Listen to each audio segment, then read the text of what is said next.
প্রিয় ভিউয়ার্স, আমরা যারা শহরে থাকি আসলে আমাদের যত টাকা পয়সা থাকুক না কেন, কিন্তু গ্রামের মতো এত সুন্দর পরিবেশ আমরা পাই না।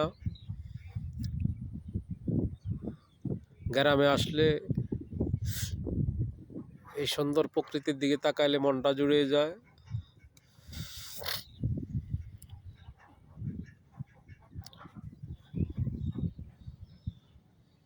দেখেন ভিউটা কেমন, আপনারা কমেন্টে জানাবেন।